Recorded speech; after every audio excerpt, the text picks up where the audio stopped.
Tamang pagkataman kan kapalibutan, mga isyu na ipapaliwanag, mapadapit sa mga dapat gibuhon sa pagpreserbar kan sa tuyang pinag-eero kanakinaban, mga istoryang daraan pag-asa, asin may mensahe na ang problema kan kapalibutan, igwaning solusyon, asin kayang-kaya ta. Wala ka bang napapansin sa iyong mga kapaligiran? Boses kan kapalibutan. Boses kan kapalibutan. Ika, ako, asin kita gabos. Kaya niya to napakarahayon ang sa tuyang pinag-eerokan na luway-luway ng nadadanyaran. Kayang-kaya na ini kung kita sarabay na magtatarabangan sa paagi kan pagdango kan boses kan kapalibutan. Bakit di natin pag-isipan ang nangyayari sa ating Magdangog na sa tuya ini. Magpartisipar ang boses, mahalaga kapalibutan, padabaon ta. Boses kan kapalibutan, kaiba kada Sabado. Si Mardela asin Father Momoy Brumeo, digdi sa DZGB, ang sa indong kadamay. Ang mga duming ating kinalat sa hangin, sa langit, huwag na nating paabutin.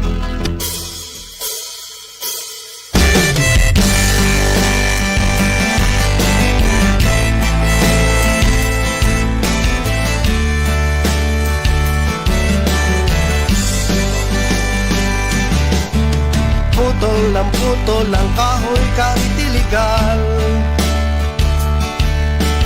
Buhay ng mamamayan ang isinusugal. Ukayat ng maningil na ang inang kalikasan. Libo-libong buhay ang inutang. Basura ay itinatapon kahit saan. Kaya't marumit, mabaho ang kapaligiran. Kung di natin iingatan ang ating kalikasan, tayo ay papalapit sa katapusan. Malayo na rin niya ang narating ng agham. Nakamta ng pagunlad na inasam. Ngunit anong kapalit ng modernisasyon? Di ba pagkasira ng paligid at polusyon? Winawasak ang gubat at mga kabundukan. Makamtan lamang ang sariling kapakanan. Anong silbi ng pangarap na kaunlaran?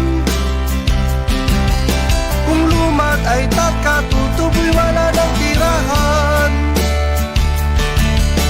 Ang bawat isa sa atin may pananagutan sa pangangalaga nitong ating kapaligiran.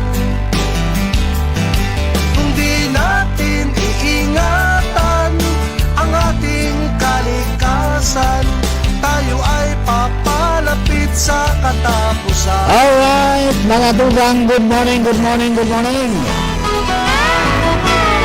Good morning, Luzon, Visayas, Mindanao. Welcome po sa programa Boses kang kapalibutan ko niyang pong aldaw na ini, mga tugang ning Saturday. Petsa 25 na sa bulan kan Oktubre 2025. Sa iyong mga Ako po ang sanong lingkod, Mardilada yung iba, salit sana pero tiyan. Si Father Momoy, ng ay daw yan si Padre, di kan nakahaging Sabado ba, kaurunta. mga Yaon siya sa Ontario, Canada. Send daw na estado mo niyang kang ano yan, Amerika si Padre. Nasa mission po si Father kaya di natin nakakasama. Pero by November, he will be back para makaiba ng Tagiraray. Hanggang Disyembre na po yan. Okay? So Beno, mga kababayan, kanyan po, aldaw ning Saturday. Sana po okay ka mo, nakapaglaba. Maray-rahay, mainit po mo yan. Salamaton kay Firefly Winter. Kay Ate Sally. Diyan po sa, ano yan? Sakop lang kan Jerome ang pamahaw, pangudto hanggang pamanggi. Gardenia, ano yan? Bread. Masarap kahit walang palaman. Yung mga kababayan po natin, yan, i-follow nito si Firefly Winter Litap-Tap. Okay, mga tugang sa mga kababayan po niya to, parang mabibitin tayo. Dire-diretso tanang una. Okay. Tatawan na po ning dalan na madangog ang paliwanag kang mga ahensya di gobyerno. Tahalita po na piga susog. Matapos na magputok baga so istorya, may kinaraman duman sa Pakudal, dyan sa Barangay Tumpa sa Kamalig. Nauna nga ni kan iba, sakop kan Masarawag. Masaraga. Ay, hindi, Masarawag. Yan, sa Ginubatan. Pero kan inugid, mga tugang na patunayan na sakop pa lang kan Barangay Tumpa sa Kamalig. So, kadakol ang mga nagarapot, is it proper to construct mga tugang a fence dyan sa laog kan 6 km permanent danger zone, as in ano nga itong lugar sakop kan protected area kan mayon volcano. So we tried our best na makakuakota kang mga enot na panahon ning paliwanag gali sa DNR, kundi may mga pinagsusunod kaya mga tugang na mga patakaran na mga clearances sa kaipuhan, tangani na makapagkondukta ka ng interview base po yan naman sa Freedom of Information Act, diba? O di at saka yung privacy law na pig-apod. So maray na lang taka nakaagi pong Webes, may programa nagdiso DNR. Ito po na kapalibutan tatamanon ta, hosted by Ma'am Joanne Montecastro. Okay. Di saro sa tema duman mga tugan na natukar itong pigaharapota pigaharapota ito pala talagang pighihinguanin na makuha na makapagsimbag, and pinaagi po naman sa programa ninda na pinag-air dito po sa DCGB, and then nahiling sa DCGB News Online Facebook page. Pinagmakarita po niya na sa giraray na ipadangog itong portion kan talakayan ni na Ma'am Joanne Montecastro kang DNR Regional Office number 5, pagkatapos si Ma'am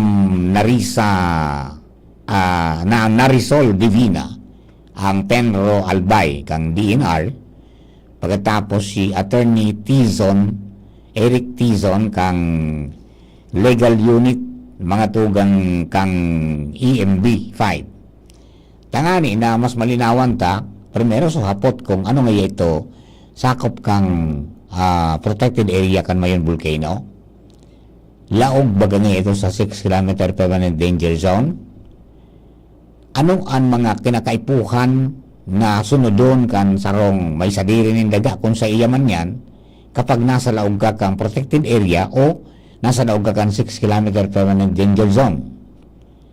Anong mga permiso ang kinakaipuhan bago makapagkonstruir mga tugang nin sarong sabi nga ni kayan patrabaho. Ano ang mga posibleng violation kung dahil mo yan sinunod ng mga clearances o permission na dapat mong kuhaon, and then ano ang magiging lakdan na mga tugang kan mga ahensya di gobyerno sa siling po ka na sitwasyon. So yan ang satuya po na tatawanin dalan, makaliis po kan satuya po na mga dagdag pang hanap buhay pagkatapos kan satuya po na news break. And pagbalik ta, dire-diretso na po kita. And ang second part na pong iribanan is tatawan tanin dahil ipapadagos na po ito na mga dagdag na information manungod po mga tugang sa bamboo. And taga-DNR Arman ang mapaliwanag po kayo manungod po sa bamboo, most especially ito po na papel niya mga tugang sa carbon sequestration. As in, iba pa po na sabi nga ni Kayan, benepisyo digdi po sa pagtatanom niya to ng bamboo para po sa sagip kalikasan, sulong kabuhayan. At saka sa bambuhay. Okay? Taon-taon po, mabalik po kami. Makalis lang ka na. Sumali at manalo sa Mega Milyonaryo Instant Raffle Promo. Hanapin ang promo code sa loob ng sachet ng Jim's Coffee Mix at sa takip ng lata ng Mega Sardines at isend sa Facebook page ng Mega Sardines. Mega ang papremyo, worth 50 million pesos ang ipamimigay. May Gcash araw-araw, 5 winners of Toyota Race at 5 winners ng 1 million pesos. Kaya ano pa ang hinihintay nyo mga kamega? Sali na at baka kayo na ang isa sa mga magiging milyonaryo sa Mega Milyonaryo Instant Raffle Promo. Per DOH FDAC FRR Promo Permit Number 1573 Series of 2024. Sinda, kita ako, Bicol Na minapahudyan, permi numero uno ora mismo sa gabos Asing kami, permi alisto Pag sinabi na, urago daing iba kami naan Sa taho ang mga pag-ius krisis nagtarabangan Magkabulunyaw, asing magkasararo Suportahan tabangan, gamayan ang lambong saro Mangibabaw ang boses kang kasaraditan Gabos na Bicolano, dapat daing ururihan Dawa labi-labi na ang pagtios Daing kita natatakot basta sa matanos Ang hibo mo, ang hibo ko, ang hibo kang gabos Yaon masaya sa pag-alala yan sa tung mahal na Diyos Ako Bicol, may tiwala sa sadiri ako Bicol May disiplina sa sadiri ako Bicol Bakong mapaabaw-abaw ako Bicol Sabay-sabay na ikurahaw Ako Bicol Party List, katabang na, kasunod pa.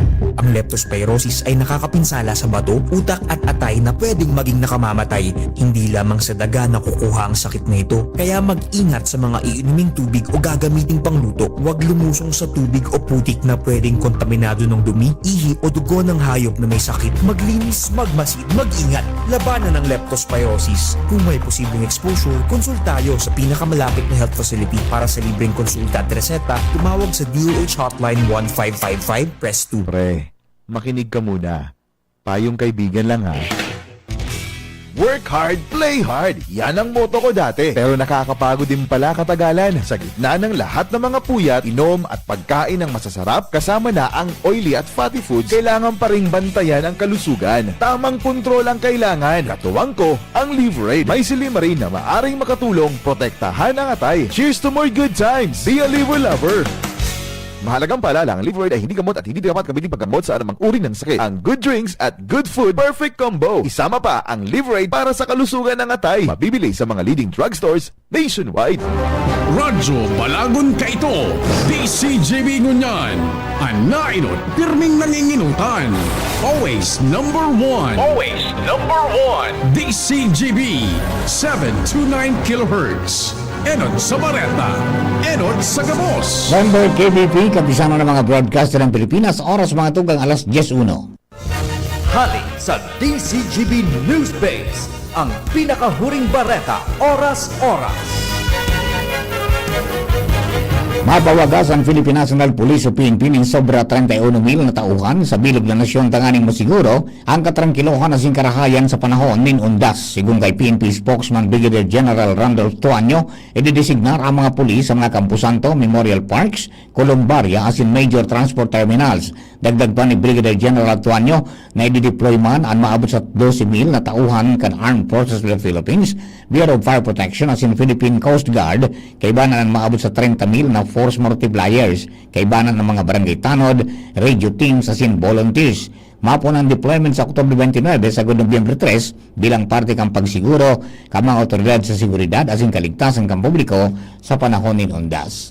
Alas 10 na Bareta, halis sa Newsbase. Ilike ang samuyang DCGB News Online Facebook page para sa dagdag pang impormasyon. Ako po si Mardila. Salamat. Ang mga baretang ini, hatod sa Indo kan mga binasunod. Plemex. Pag may ubo o hika, Plemex agad. Basta lagundi, Plemex. Artisan Joint Supplement. Bumabagal ang galaw dahil sa joint pain at arthritis. Mag-Artisan. Plemex for kids. Mommies, agapan agad ang ubo at plemang nakabara. Pambatang lagundi. Plemex! Liver Aid Silimarine Capsule. Ang good drinks at good food, perfect combo. Isama pa ang Liver Aid. It's Liver Lover, boys! Mega One. Ang Mega One ay may 21 sangkap para matulungan ka sa iba't ibang karamdaman tulad ng diabetes, high blood, stroke, arthritis, kidney failure, cancer, viruses, at iba pa. Tumawag kay Doc Joey Bitito sa 0998-975-8121 or 0917-853-8933. Sa inyong nadango ang pinakahuring bareta, oras-oras sa DZGB. At ngayon, ang pinakabago, ang pinaka-epektibong food supplement na mabusising ginawa sa Amerika at matapos at 3 taon, aprobado na ng FDA. Mega One, ang evolusyonaryong produkto na nagtataglay ng 21 natural na mga komposisyon na nakatutulong upang palakasin ang immune system at ang ating kalusugan. Para sa karagdagang impormasyon, Maaaring pumunta kay Doc Joey Bitito sa Barangay 18, Cabangan West, Legazpi City, kaharap lang ng Bangko Sentral ng Pilipinas. O tumawag sa 0998-975-8121 or 0917-853-8933 para sa free consultation sa natural medicine. bisitahin din ang aming Facebook pages, Mega One Superfood at NHC Bayanihan Official. Mega One, evolusyon para sa kalusugan. Inihahatid sa inyo kang Department of Environment and Natural Resources, Regional Office No. 5, ang programang Kapalibutan Ta at Tamanon Ta. Kapalibutan Ta at Tamanon Ta. Programang magtataunin informasyon asin kaaraman, manangod sa satuyang kapalibutan, asin sa mandato kang Department of Environment and Natural Resources. Sa tunghinanyugon, kada Huwebes alas 11 sagkod alas 12 nin pagkaudto, Kapalibutan Ta at Tamanon Ta. Hatod sa inyo kang DENR Regional Office 5 asin kan istasyon na ini.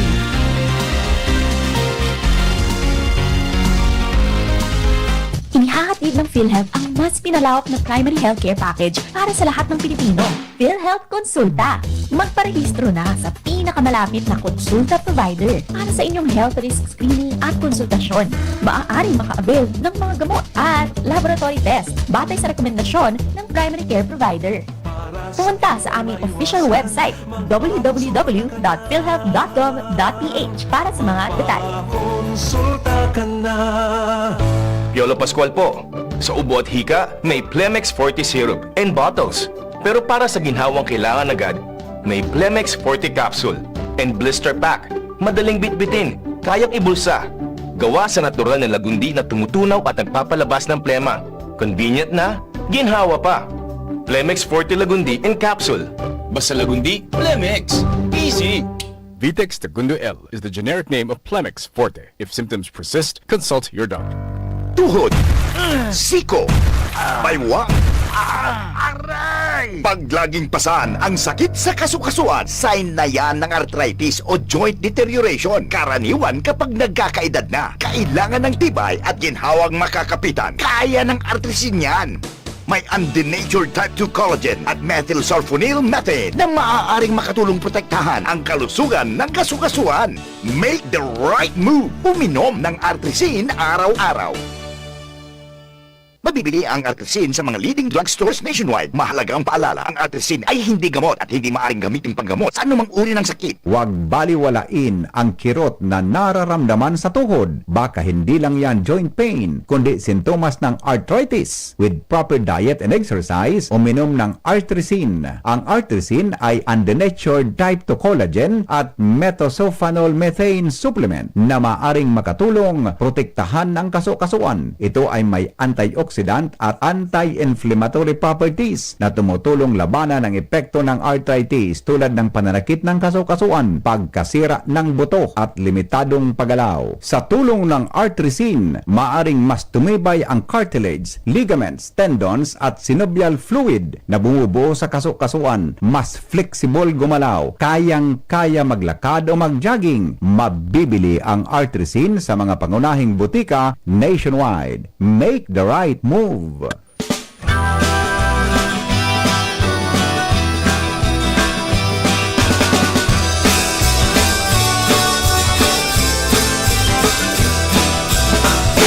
Kung kita nagmamaot, magkayon na palibot, dapat kitang makilabo para sa kauswagan kan sa tuyang banwaan itagabos magtarabangan karahayan paurugon pate niya to gibuhon mga kabutan sa tungsundan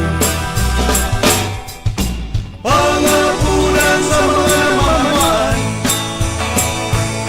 makisumalo sa programang kaibuhan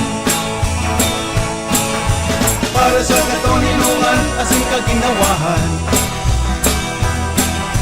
pangapunan sa mamayaw kan banwaan ibunan serbisyong tunay na ilalauman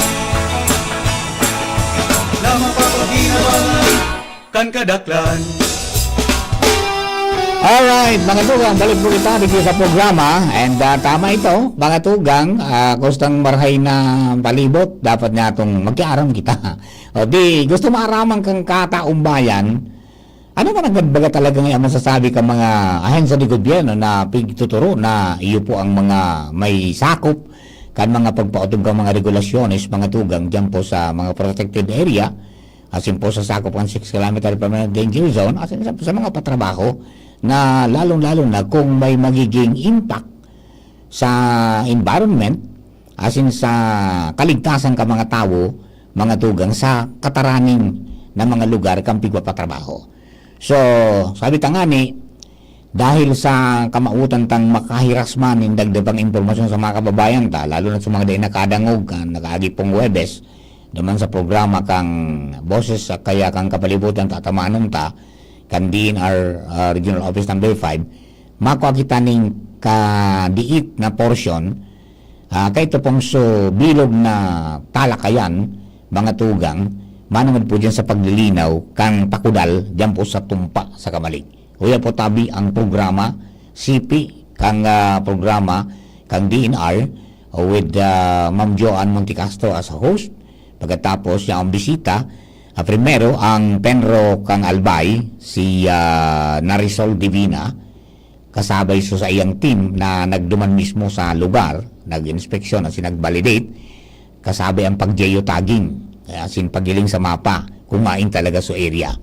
Pagkatapos, sa second part kayan, yung sa EMB naman, yung legal unit, kang EMB, pagi po ni Attorney Eric Tizon, para magpaliwanag mga tugang kung ano ang mga prosedimento, sisi ang mga pigtatawan o sisi ang dapat magkuha, anong klaseng trabaho ang dapat magkuha ng ECC, asin ano pang mga dapat na gibuhon, mga tugang, tanganing maging legal asin ligtas ang mga patrabaho sa mga lugar na mga sabi nga ni kan, konsiderado bilang environmentally critical area. Okay? So ito po, tabi ang programa. Pag-uurulayan ta na po ang saro sa napapanahong usapin na kung saan naging laog po kang sa tuyang mga news, kang mga bareta, poon sa radyo, sa TV, asin sa social media. Ang umano'y fencing activity po o alleged fencing asin pagkakaigwaning estruktura sa palibot kan sa tuyang Mount Mayon Natural Park.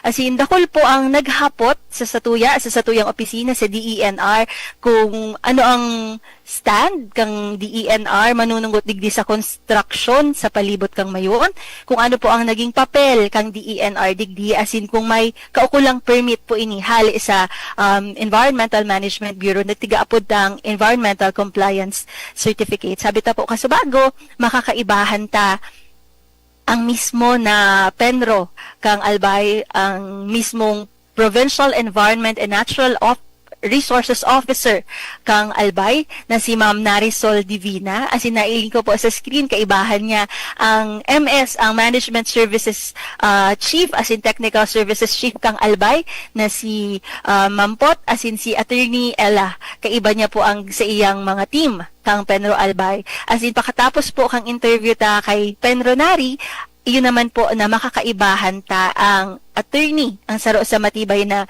lawyer kang Environmental Management Bureau. Siya po ang Legal Unit Chief o Attorney 3 kang Environmental Management Bureau na si Attorney John Eric City Zone. So po, nanta na po. Good morning, Ma'am Nari, Attorney Ella, Ma'am Pot. Hello, Joanne. Good morning. Sa lahat po na nakikinig po sa DNR radio program, magandang tanghali po sa lahat. Sabi nga po ni Joanne, full force po ngayon ang Pedro Albay para maipaliwanag po natin kung ano po yung mga nagawa ng DENR tungkol po dito sa mga issues about Mount Mayon Natural Park Protected Area na ina-allege nga po nila na ang fencing nga po ay nakapasok sa ating protected area. So kasama ko rin po dito yung ating PASO and yung Assistant Protected Area Superintendent po. Ayan, full force po. Kung nakihiling po kamo ki Facebook Live, ang nasa screen po iyo ang magayon na Penro kang Albay, as in ang equaling mga magayon na MSNTS kang sa idang opisina. So Ma'am Nari, Penro Nari, actually dakol po ang sentimiento kan sa tuyang mga kaimanwa, kaibaan mga concerns kan sa tuyang mga netizens sa social media, both local and national, pati mga takol na mga netizens manunungod sa alleged fencing o pagkakaigwanin istruktura po sa palibot kang Mount Mayon. Tangan ipo siguro na tauwan ta nin kalinawan. Igwa po ba talaga nin istruktura o konstruksyon sa laog kang Mount Mayon Natural Park Protected Area? Ma'am Nari? Okay po. So gusto pa lang pong linawon, ang igwa lang pong structure na na-construct po sa laog po kang Mount Mayon Natural Park Protected Area, ayun pong Mayon Skyline. So yun po yung malinaw na nasa loob mismo ng protected area po natin. Itong nag-circulate po ngayon sa social media na sabi nilang yung fencing na nangyari doon po sa part ng Kamalig ay lumalabas po based doon sa monitoring po na ginagawa ng DENR ay nasa labas po siya ng Mount Mayon Protected Area po. So, Ma'am Nari, ang Penro Albay po pala nagsagibo ki monitoring activity kang nagluwas ini na bareta manunungod sa alleged fencing. Ano po ba ang naging findings kan DENR base sa ginibong site monitoring? As in, sisay po ang mga naging presente o kaibahan kan DENR sa ginibong site monitoring. May mga nakaibahan po ba ang DENR na mga representantes kang lokal na pamahalaan o kang protected area management board? Yes po. Last October 10, ang team po ng PAMO from Pedro Albay at saka personnel po from Cerro Ginubatan, nagkandak po ng site monitoring. Before po sila mag-proceed doon sa area, syempre may courtesy call and coordination po tayo sa concerned barangay. Doon nga po kay barangay captain po ng barangay Tumpa. Kasama rin po nila yung membro po ng LGU Kamalig. So, before po sila na mag-proceed doon sa area, nagkausap-usap po, and then si Kapitan po, pinasamahan sila ng mga personnel from the barangay. Yun po yung sinasabing task force quarry ng barangay. Yun po yung nag-assist doon sa team para umakyat po doon sa area. And based nga po doon sa mga dinipo nindang pag-iikot, paglilibot, nag-geotag po sila, so kinuha po nila yung mga coordinates ng mga fence na na-construct na po doon, and pagbalik nga po nila dito sa office, project nila po doon sa mga cadastral maps sa DB, so mga base available maps, and lumabas po na nasa labas po talaga siya ng Mount Mayon National Park Protected Area. So, Ma'am Nari, Penro Nari, base po sa initial findings, klaruhon ko lamang po na nasa luwas kang boundary, kang Mount Mayon Natural Park Protected Area ang nasabing istruktura. Tama po ba? Yes po, Ms. John. So, sa mga findings, ano po ba ang ginamit na batayan para masiguro ang lokasyon? Nagamit po ba kita digdiki mga cadastral map, boundary markers, GIS data?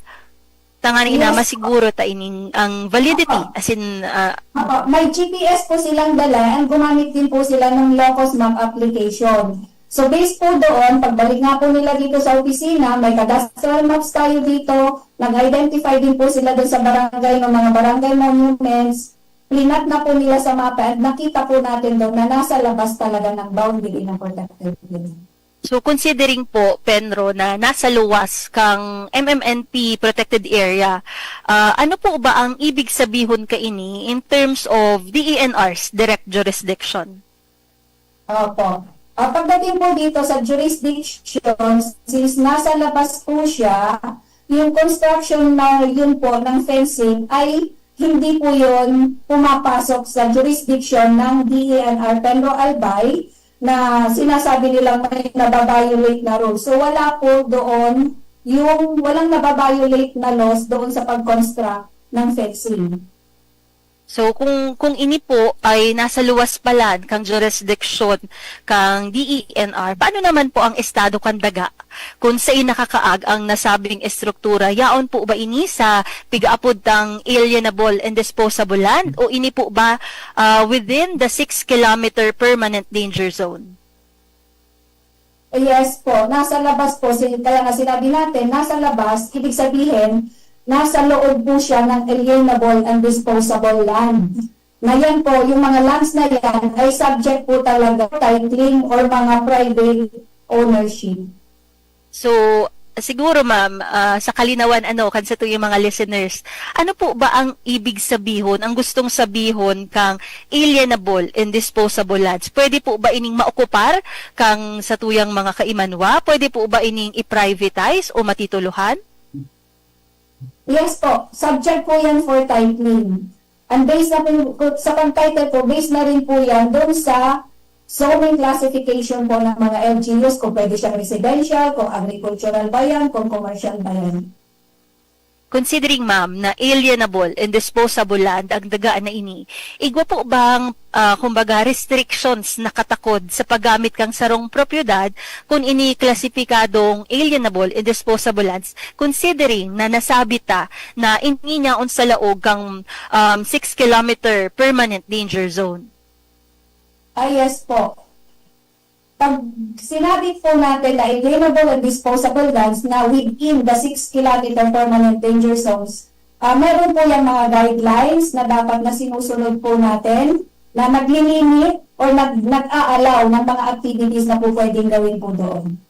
Okay, thank you for the clarification, Penro Narian sa imong team. Aram ta, kasubaago, nabanggit ni Penro na nagkaigwang site validation, as in minapa kang Penro Albay, ining boundaries, ining lugar kung sa inyaon ang aligadong kudal na pigsasabi. So para po ma'am, sa kaaraman kan publiko, pwede po ba na ipahiling digdi sa tuyang Facebook Live o ipaliwanag an mapa kan lugar, tangani na mahiling ta ang eksaktong posisyon kang nasabing fence o estruktura? I believe pwede po ining ma-share digdi sa screen kang DZGB.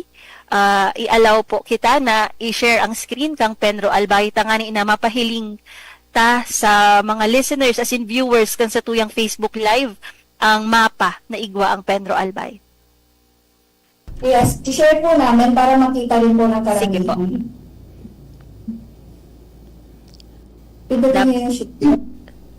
Findings kang sa indang inspection and validation da po sa Mount Mayon Natural Park. Kaibahan sa Penro Albay, tangani na mapaihiling ta po sumapa na igwasit da. Kasi ang sabi ni Penro, talagang giniyotag ninda ining area kang sa Mayon.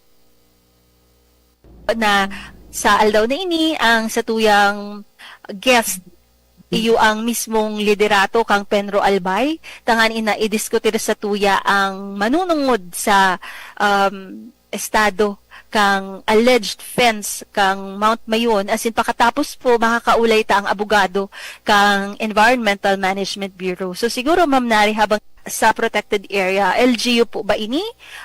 DPWH po ba? FIVOX? Ano po ang sa imong stand manunungod digdi? Opo. So, ganun na nga po, nabanggit ko po siya na nasa loob siya ng 6-kilometer permanent danger zone. So, yung nagmamanage po nito ng mga permanent danger zones, multiple agencies ang mai-involve, pero ang meron pong primary jurisdiction talaga based din po sa pag-research na ginawa na rin po namin, kasi ang FIVOX po nag-determine yung ating pong mga permanent danger zones, pero maraming agencies ang involved dyan, kasama rin po ang DENR, DILG, DPWH, depende po sa activities na gagawin doon sa PDC po na yon. Pero, ang may pinaka-main based po sa nakita namin, may provincial ordinance po pala na nagawa noong 2016 at ito po ay ang provincial ordinance 2016-23 at nakapaloob na po dito sa section 7 na ang LGU po, lalo na po yung mga local chief executives shall exercise supervision and control over the areas within the 6-kilometer zone and shall prescribe policies for hazard reduction, lessening vulnerability of people, properties, wise management, and the wise management of land and the environment, improving preparedness and early warning for adverse events and continuous monitoring of areas to ensure compliance with this ordinance. So ito po yung nakita namin, kaya nga po inaano namin, gusto ko rin pong i-mention na yung mga PDC po sana, nakapaloob po ito sa comprehensive land use plans ng bawat LGU. So yan po pala, ma'am. Makikita yung specific land use or activities na po pwedeng i-allow at hindi i-allow po ng mga LGUs po natin.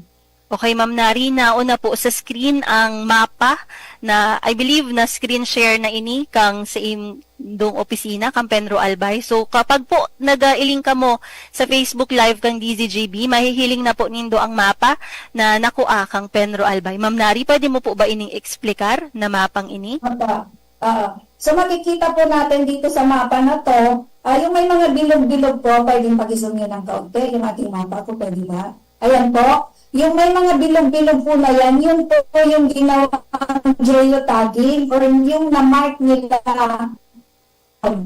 So, nung bumalik po sila dito sa opisina, pag i-click mo po yan, yan na po yung picture na nakuha ng ating team. Kaya i-project po namin yan based doon sa mga available maps po natin dito at yung mga nakita nilang barangay boundaries. Lumalabas po na yung pinakamalapit na fence na na-construct ay 605, approximately 605 meters away doon po sa boundary ng protected area. Yung light green po na yun po yung area po na nasasakupan ng Mount Mayon Natural Park Protected Area.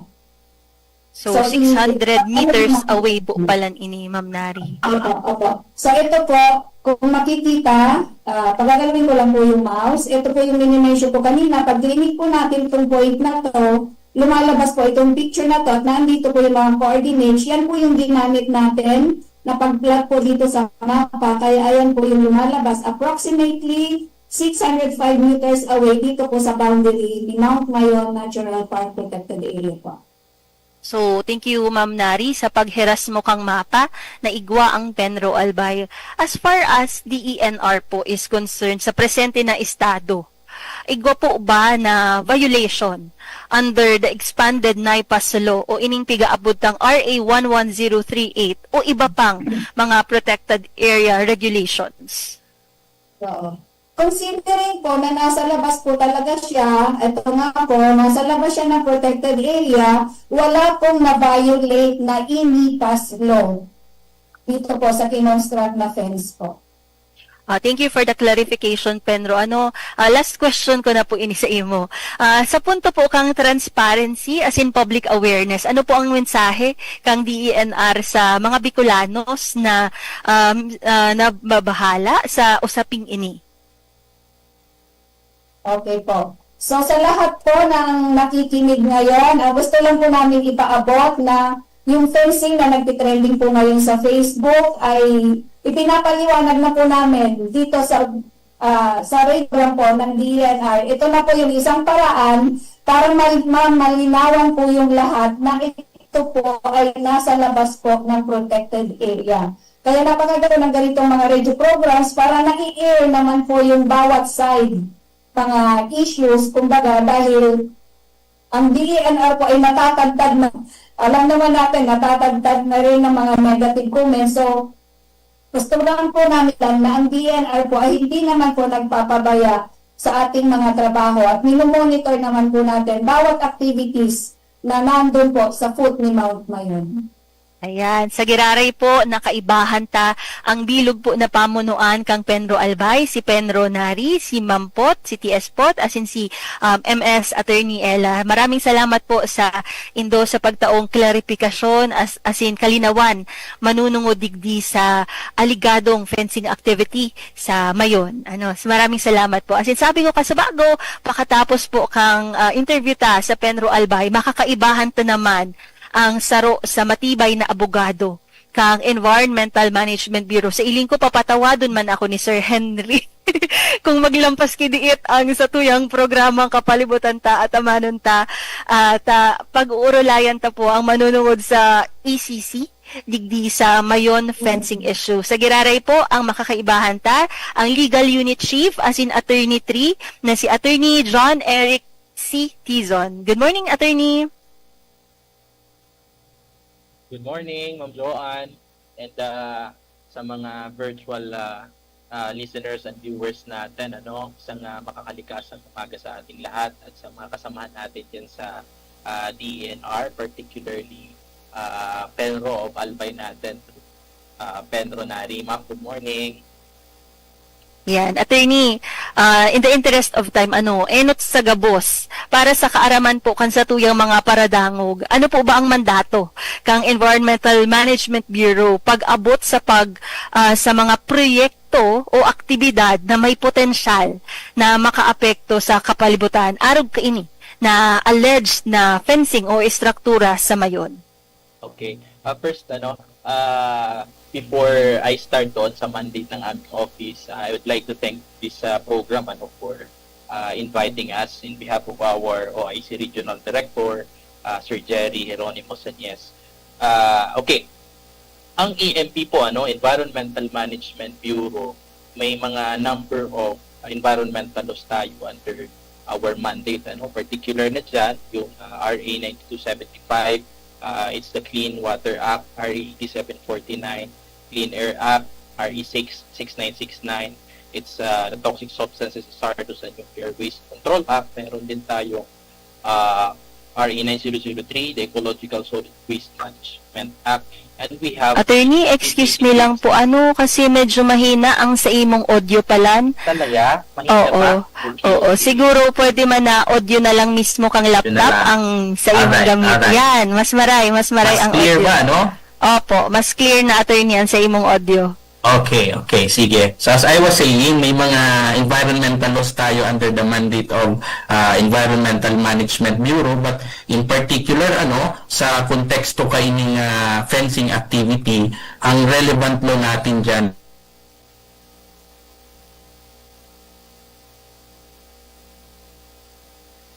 Nawara ang sa imong audio, attorney, minsan. Oo. Let me know kung medyo mahina, But, okay na po siya. As I was saying, yung relevant na environmental law natin dito under the mandate of EMB is PD 1586, or Environmental Impact Statement System. Ito yung batas natin na nag-govern sa mga issuance ng Environmental Compliance Certificate or Certificate of Non-Coverage sa mga commercial projects and even government projects na merong likely environmental impact. Ayun. So siguro, attorney, ma-jump ako sa question na ano po ba ang mga klase ni mga proyekto o aktibidad ang kinakaipuhan na magkaigwa ng assessment o evaluation kan EMB bago po nan? Okay. So, yung mga projects in general na merong potential adverse environmental impact, as in covered sa threshold kasi gawa kitang standard, may screening process kita para masiguro ta na susarong proyekto ay covered ng batas natin ng PD 1586 and therefore will require an environmental compliance certificate. So yun yung natin dyan. So obligado po ba sa mga arog kaining proyekto, halimbawa ang fencing o construction, na mag-secure mo na environmental compliance certificate bago mapunan? Okay, i-qualify ta, Miss Joanne. Fencing alone does not require an environmental compliance certificate, but we have to qualify that, In the event na yung fencing activity ay considered as an integral part or kaya naman component ng isang malaking commercial or industrial activity, then it's possible na ma-covered siya ng batas natin, meaning magre-require siya ng ECC. Not only that, kapag ka yung isang proyekto ay situated in an area na pwedeng sabihin nating an area considered as within a protected area, that's one. Also, if it is situated within an environmentally critical area or ECA. Yung two instances na yon ay kung present siya, pwede siyang i-require mag-secure ng Environmental Compliance Certificate or ECC. So, sa ngunyan, base sa initial na verification ng Environmental Management Bureau, igwa po ba na existing ECC ang proyekto o istruktura na tutukoy digdi sa palibot kang Mount Mayon? Okay. In particular, itong project in Barangay Tumpa, Kamalig, yung fencing activity. Nagpalabas na tayo ng official letter regarding this, na based on our evaluation of official records, wala pong ECC application at wala din pong any ECC issued ang Environmental Management Bureau regarding this project. So, klaruhon ko lang, attorney, wara po palan na ECC. Walang ECC. Kung wara po na ECC ang nasabing proyekto, ano po ba ang magiging epekto niya sa project? Ituturing ta po ba ining violation o magkakaigwa po ba nin proseso para mag-comply sinda sa ECC requirement? Ano po moving forward ang mangyayari? I-collect natin doon sa earlier statement ng ating butihing Penro na based on their investigation, yung area where the project is situated ay labas naman po sa protected area. Okay. However, based on our investigation, kasi as soon as we receive the report regarding the alleged activity, ang aming butihing regional director ay nagpakandak agad ng investigation. So sa investigation natin, nag-coordinate tayo sa mga concerned agencies natin, kasama na dyan ang Penro, provincial government, and even PHIVOLCS, pinuntahan natin to gather information. At nakita natin doon sa field inspection natin at due coordination with PHIVOLCS na yung area, while outside the protected area, ay within the 6-kilometer permanent danger zone. So, ano ang regulation ng opisina namin kapag kayong specific project ay situated within a permanent danger zone? Now, we have a presidential proclamation number 2146, series of matagal ng batas ito series of 1981. So, yung presidential proclamation natin, nakalagay doon yung pag-categorize ng mga projects na pwedeng i-categorize sila as environmentally critical area. And doon sa proclamation na yon, naka-enumerate na kung yung isang project ay situated within an area na merong mga following characteristics. For example, an area na madalas tamaan ng mga kalamidad, volcanic activities, or situated in an area na madalas merong eruption, or an area na merong pyroclastic flow hazard or lava flow hazard. So, yun ay mga characteristics na pwedeng i-consider na yung area ay an environmentally critical area or ECA. So, in this case, dahil yung project, yung fencing activity ay erected in an area situated within a permanent danger zone, classified natin siya, based on our assessment and evaluation, classified natin siya as within ECA or an environmentally critical area. So kung ini, attorney, base sa imong explanation na laog siya sa ECA o pigapod ng environmentally critically area, ano po ang magiging lakdang kang Environmental Management Bureau manunungod digdion your immediate and future actions? Okay. Ang legal basis kasi natin dyan ay yung PD 1586. And if you look at the law, particularly Section 4 of PD 1586, nakalagay doon na no person, partnership, or corporation shall implement or undertake or operate any such environmentally critical project or ECP or operate an environmentally critical area without an ECC. So, very clear, na kapag yung project mo ay within ECA, kailangan mag-secure ka muna ng ECC prior project implementation. So, ang implication po niyan, Ms. Joanne, is based on our investigation. Since wala po itong na-secure na ECC, and based din sa ating coordination with FABOX, talagang kino-confirm doon na yung area is situated within a permanent danger zone and therefore ECA, there is a violation committed for implementing a project without an environmental compliance certificate. Napakalinaw po kang paliwanag kang satuyang legal officer kang Environmental Management Bureau na si Attorney Tizon. So ano po ba ang mensahe mo, Attorney, sa mga kaimanwatan na gustong maging mapagmatsyag as in responsable sa pagprotektar kan satuyang kapalibutan? Okay. Thank you, Ma'am Joanne. Siguro before doon sa message ko, I would like to clarify also na while we have legal basis in saying na there is a violation, the challenge really is yung factual basis natin kung sino yung owner or the project proponent, yun yung lacking tayo ngayon. At yun yung tinatrabaho ng opisina natin, to identify kung sino yung project proponent, sino yung owner, para once ma-identify natin, doon naman natin i-consider ano naman yung mga administrative or legal actions na pwedeng gawin natin para mag-guide natin ano yung project proponent regarding this project. Sige, Atty.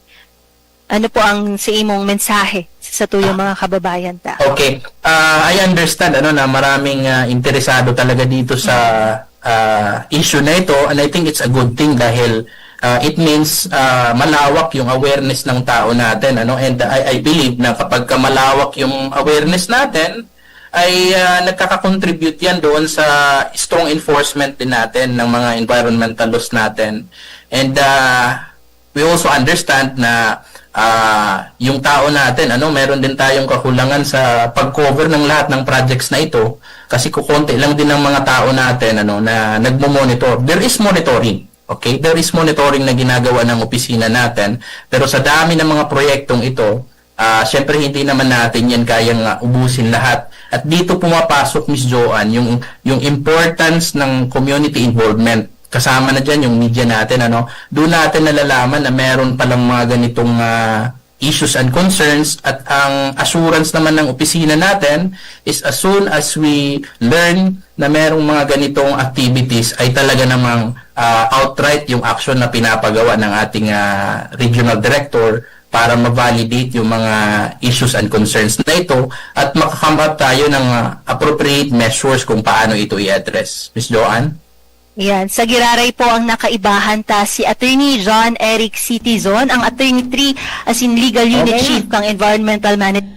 Alright, mga dugang yan po tabi, ang paliwanag kang Penro, as in po kang, kang Legal Unit, kang EMB Regional Office number 5. Babalikan na po yan, taon-taon sa naman ang sumada, dahil inabot na po kita ng oras kang pagpamidbid. Kasi kaya pong istasyon, mga tugang oras na to, 10:41 in the morning. Piolo Pascual po. Sa ubo at hika, may Plemex Forte Syrup and bottles. Pero para sa ginhawang kailangan agad, may Plemex Forte Capsule and Blister Pack. Madaling bitbitin, kayang ibulsa. Gawa sa natural na lagundi na tumutunaw at nagpapalabas ng plema. Convenient na, ginhawa pa. Plemex Forte Lagundi in Capsule. Basta Lagundi, Plemex. Easy! Vitex Segundo L is the generic name of Plemex Forte. If symptoms persist, consult your doctor. Tuhod, siko, baywang, aray! Pag laging pasan ang sakit sa kasukasuan, sign na yan ng arthritis o joint deterioration. Karaniwan kapag nagkakaedad na, kailangan ng tibay at ginhawang makakapitan. Kaya ng artrisin yan. May undenatured type 2 collagen at methylsulfonyl methane na maaaring makatulong protektahan ang kalusugan ng kasukasuan. Make the right move. Uminom ng Artrisin araw-araw. Mabibili ang Artrisin sa mga leading drugstores nationwide. Mahalagang paalala, ang Artrisin ay hindi gamot at hindi maaaring gamitin panggamot sa anumang uri ng sakit. Huwag baliwalain ang kirot na nararamdaman sa tuhod. Baka hindi lang yan joint pain, kundi sintomas ng arthritis. With proper diet and exercise, uminom ng Artrisin. Ang Artrisin ay undenatured type 2 collagen at methylsulfonyl methane supplement na maaring makatulong protektahan ng kasukasuan. Ito ay may antioxidant at anti-inflammatory properties na tumutulong labanan ang epekto ng arthritis tulad ng pananakit ng kasukasuan, pagkasira ng buto at limitadong paggalaw. Sa tulong ng Artrisin, maaring mas tumibay ang cartilage, ligaments, tendons at synovial fluid na bumubuo sa kasukasuan, mas flexible gumalaw, kayang-kaya maglakad o mag-jogging. Mabibili ang Artrisin sa mga pangunahing butika nationwide. Make the right move. An oras hatod sa Indokang Liver Aid Silimarine Capsule. Ang good drinks at good food, perfect combo. Isama pa ang Liver Aid. It's liver lover, boys! Plemex for kids. Mommies, agapan agad ang ubo at plemang nakabara. Pambatang lagundi. Plemex! Artisan Joint Supplement. Bumabagal ang galaw dahil sa joint pain at arthritis. Mag-Artisan Plemex. Pag may ubo o hika, Plemex agad. Basta lagundi, Plemex. Optin Lutein Capsule. Alagaan ang paningin sa tulong ng Optin. Kitang-kita ang kalusugan ng mata. Attention! Attention! Mga paraantabay, may marhay na bareta! Ang DZGB nasa cellphone na! Yes po! Madadangog na ang DZGB sa saindong mga cellphone. Sa katuyuhan na mas lalo kamong mapagsilbihan, asin dagdag na konbenyensya sa saindo gabos, ang DZGB. Pwede nang ma-access sa paagi kan sa indong cellphone. I-download lang sa saindong mga Android phone ang DZGB app sa paagi kang Google Play Store, asin Apple App Store, asin hanapo ng DZGB Live. I-install sa saindong gadget, asin malinig nindong madadangog ang DZGB. Libre po ini. DZGB. Number 1 na, may Facebook Live pa. Ngunyan, may DZGB Live app na. O, ano pang pigahalat nindong mga paraan tabay? Download na! Realize true comfort and relaxation at Dorotea Resort and Spa, a perfect venue for family outings, couple retreats, and various functions such as weddings, birthday parties, corporate seminars, and conferences. Dorotea Resort and Spa. We have backpackers rooms, standard rooms, deluxe, suite, and a penthouse. Also, relax and rejuvenate with our spa's invigorating treatments, services, and facilities. Dorotea Resort and Spa, Kahugutan, Bakakay, Albay. For reservation, contact us at 0917-777-5734. Find us on Facebook, Dorotea Resort and Spa. Relax, rejuvenate, and enjoy. Only here at Dorotea Resort and Spa. Alam niyo bang bawal ang pagsiga o pagkaingin sa ilalim o malapit sa mga linya o tore ng kuryente? Maaaring maging sanhi ng pagkasira ng mga poste at pagkaantala sa daloy ng kuryente ang usok na nagmumula rito. Makipagtulungan upang mapanatiling tuloy-tuloy ang daloy ng kuryente sa inyong lugar. I-report ang mga insidente ng pagkakaingin sa 0917-847-6427.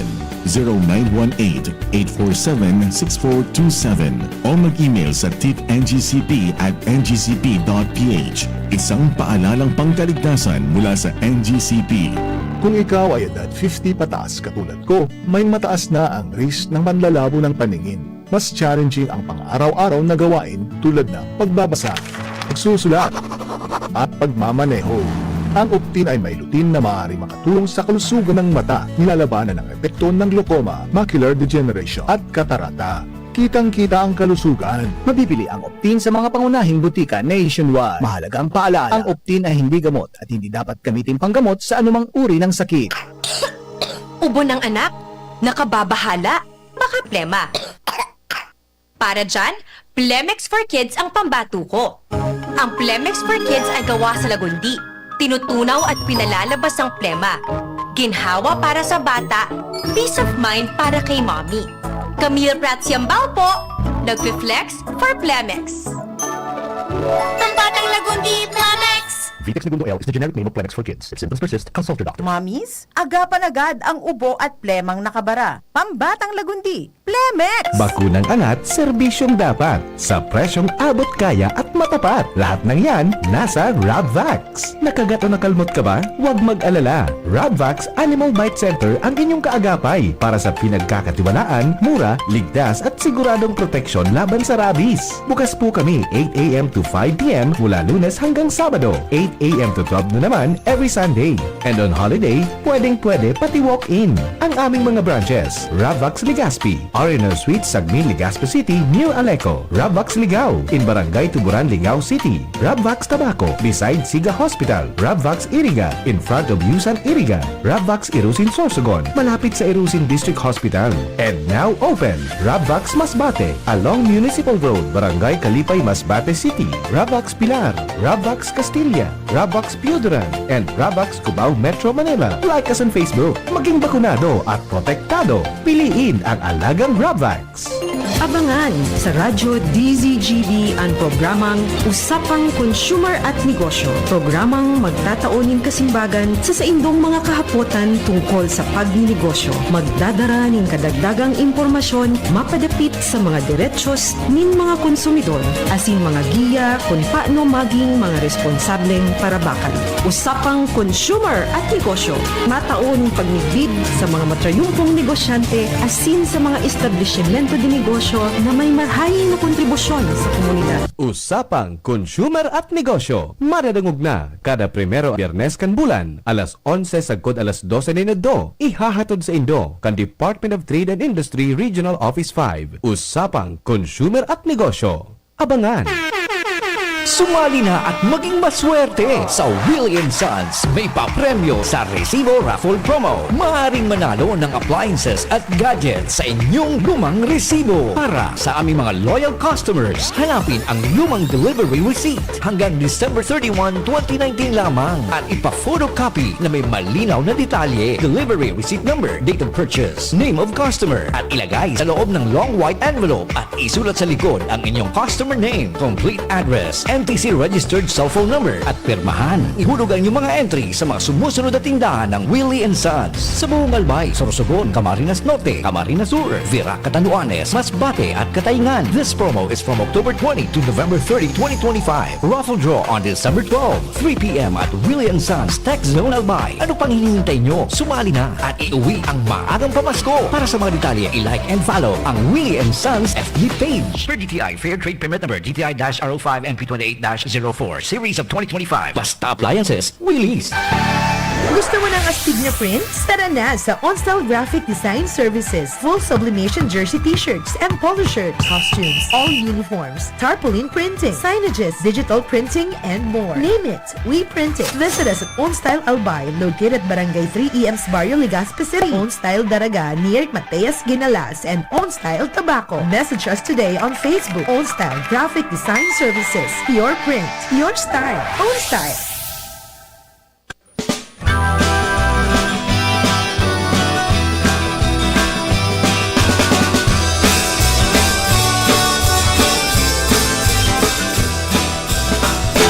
Kung kita nagmamaot, magkayon na palibot, dapat kitang makilabot. Para sa kauswagan, kan sa tuyang banwaan, kita gabos magtarabangan. Karahayan paurugon, parte niya to kibuhon, mga kabutan sa tungsungon. Pangapunan sa mga mamahan, makismaro sa programang kaibuhan, para sa katoninungan asing kaginawahan. Alright, mga tugang, balik na po kita sa programa. And so yung po tabi, ang paglilinaw kang DNR Penro Albay pagkatapos kaini po na EMB. So base po naman sa investigasyon kang Penro, ito po na lugar na pigkukudal dyan po sa Barangay Tumpa, nasa luwas, mga tugang kang protected area. Kaya ang sabi kang Penro, dahil sindang jurisdiction duman. Okay? Pero, pagabot sa EMB, mga tugang, dahil sakop ito kang piga po niya ito na 6 km permanent danger zone, may jurisdiction sa EMB. Sa lugar, konsiderado mga tugang na critically, environmental critical area. Yan. Environmental critical area. So, pag-aron pa lang kayan, mga tugang ang istatura kang daga, dapat na magkuha ng environmental compliance certificate. And sa findings po ninda, dainin environmental certificate ang patrabaho. And sabi man kan LGU kamalig, dainin fencing permit. So nagluluwas mga tugang na illegal so construction. So kung ano ang magiging lakdang kang EMB, anong magiging panimbagan administratively, mga tugang kayan po na nagpapatrabaho, yan po ang pigtatrabaho nito. Sa pigtitrace pa kung siya dapuan tagsadiri, as in siya nagpatrabaho, siya ang project proponent. Yeah. So yan ang alatunta naman, nalagdan mo kan DNR. Pero as to itong mga paglilinaw, manungod po sa kung sakop yan kang protected area, kan mayon natural park, luwas po tabi ito. Masasabihin, alienable and disposable lang ito, kaya pwedeng matituluhan. Pwedeng okuparon ng pribado. Kaya lang, dahil nasa sakop kan 6 km permanent danger zone, ang anuman mga tugang na mga dapat nagribuhon dyan, dapat may mga permiso environmentally, particular kan environmental clearance certificate. So, maliwanag po naman na pag nasa environmentally critical area palan, dahil ka pwedeng basta magpuon dyan in patrabaho, sagkod mga tugang na dai nin environmental compliance certificate. Kampeg dideterminaran dyan, ito po na impact kam proyekto na pwedeng gibuhon, ano ang magiging impact mga tugang sa komunidad pag-abot kang mga aldaw. Bago man yan inisyuhan, pigbabalidar po yan. So yan po tabi adi. So maliwanag na. Para naman sa mga naghaharapot, mga tugang, kung ito po sakop kang ano yan, kang Mayon Volcano Natural Park, day po tabi. Nasa luwas siya 600 meters away from the boundary. Yan. Maliwanag na sinukol eh. 600 meters hali po duman sa boundary. So dahil siya nakalaog na sa luwas siya. Kaya lang, pagabot duman sa permanent danger zone, laog po siya. Kaya dapat siyang mag-comply, mga tugang, kayan. So initial findings and then reported naman sa probinsya, nagsurat ang gobernador, no ECC application, no ECC issued. Okay? So yun po, may violation na na-committed. And as to kung sisay, yan po ang pigsususumpak kang DNR Environmental Management Bureau. So abangan ta lang po yan, tanang sa legal department po yan, itong nagpaliwanag mismo kang mga legal intricacies ka yan, mga legal implications, yung chief mismo kan legal division mga tugang kang DNR EMB, si Attorney John Eric Tizon. Pig-cite ang mga batas na binayular, and then kung ano pa ang sindang gigibuhon, yan po ang sitong ipa-follow up sa mga masunod pong mga aldaw. Tangani po na masabutan ta. Siguro, baka aram na ninda, tagaro nagpapula ng pagtiripon ang gobernador eh. Manungod po duman sa sitwasyon o kaya sa issue na yan, and tiniripon ng gabo sa mga ano yan, mga concern, di pwedeng naaraman na kung siya so nagpatrabaho bulan siya tagsadiri, ay di ipa-follow up na sa mga pag-iribata sa Megaforce sa Lunes tabi, no? Tangani po na may opisina na, diba ad lamang dahil na masyado mag-istrikto. Maswerte kita ta, nakagibon ng paagi mga tugang so programang kapalibutan tatamanong tagan DNR na mapagsabay sa duwa. Kami ko we tried mga tugang our best na itong outlet kang pumutok yan, makakuhaning ano yan dyan sa DNR, kundi may mga restrictions po na kinakailangang sundin. So mari na po itong sila na mismo ang nagpaliwanag duman po sa programa ninda, and kinuata po niya para madangog kan iba po niya itong nakadangog during the weekdays, and at least ko niyan po sa Sabado niya ang kumusarong nindo, naintindihan nindo kung ano po ang sitwasyon kayan po mga tugang na patrabaho. Sa ngunyang karoon na yung nagtrabaho duman, may panindugan man ang LGU kamalig na wala talagang fencing permit. So sa mga siring po kayan, kinakaipuhan na mag-actuar so engineering office po ninda. Okay, so abangan din ang follow-up kayan diyan po sa provincial government what transpired during the conference na ipanapod ni Governor Noel Rosal duman sa mga mga nasambit na mga personahes, mga opisina, matapos na magsumitir na ning mga kasimbagan sa surat na ipinaabot manangod sa inquiry kayan. And even yung pong lot number na piga sasabi, wala po sa record pa mga tugang kang register of deeds. Base man duman sa surat na ipinaabot. So yan pa ang mga development tabi, mga tugang kang mga pangyayari. Kaya salamat po sa inyong pag-antabay. I hope na nalinawan na. And abangan ta na lang kung ano magiging pinalidad gayang kan EMB duman sa violasyon na ginibo mga tugang kang kontratista, kang proponent asing kang tagsadiri po kang daga. Ayo ba? Alright? So sa inyo mga boss, sa pangarap po kan bilog na tropa, si Kuya Jun Apulis, Lado Technical, si Jerome Nico Martinez, and sa pangarap po ni na Ma'am Joan Montecastro, si Ma'am Nari Divina, at saka si Engineer Eric Tizon, at saka si Ma'am Ansi Candinar, together with Regional Executive Director Milya, no? Kang DNR, salamatong po maritabi. So sa inyo nga boss, abangan po masunod si Attorney Team sa masunod na programa mga tugang Legally Yours GB. Ayan, okay? Sa inyo mga boss, after the news break, si Attorney Team ang sa inyo mga kakaibanan. Salamatong po maray. Thank you and God bless. Happy weekend.